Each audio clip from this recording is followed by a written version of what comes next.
Okay, well, in my last video where I was talking about my soil making pile and replacing soil from last year's soil making pile into this area here, I mentioned I was going to start planting this.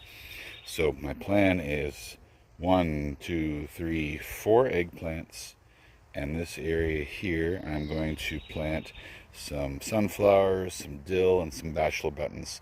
Get a nice little bit of height and a lot of color. I like to be creative with my gardens. Already I've got some watermelon growing here. Now the whole idea is that the watermelon will grow up and then over, and then it'll continue its way down the garden there. So that's why I'm planting those flowers kind of in the back.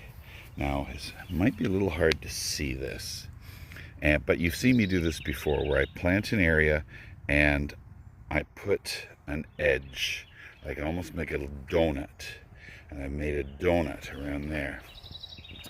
And that's what I'm going to talk about here. 2 different ways of making donuts. For one, before I do any planting, I just bring my shovel in, loosen up the soil. Most often, I will sort of put my fingers in here, pull the soil back, and I will have a raised donut. Now the benefit of that is that when it rains, all the rainwater will collect there. If your garden is flat, well, water flows with gravity and the water will just flow away and only a little bit will stay. This allows for some more water to get in there. When it's really, really dry, you only need to water a very small area and that'll go straight down into the roots.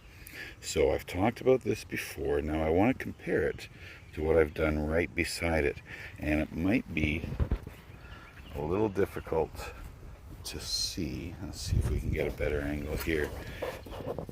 But you can see that this is basically ground level, and we come here and then we can see I've got my raised donuts in this area of my garden here. Now I do that most often, but every once in a while what I'll do is I'll almost dig a pit. I'll dig a pit, and then again that'll collect the rainwater, and when it's dry I can water in that area as well. But when water flows, say from my sidewalk into my garden, well, it won't flow into here because these are raised donuts, but the water possibly will flow in this way, and that will allow me to collect more water to help my vegetables growing. So I hope that helps.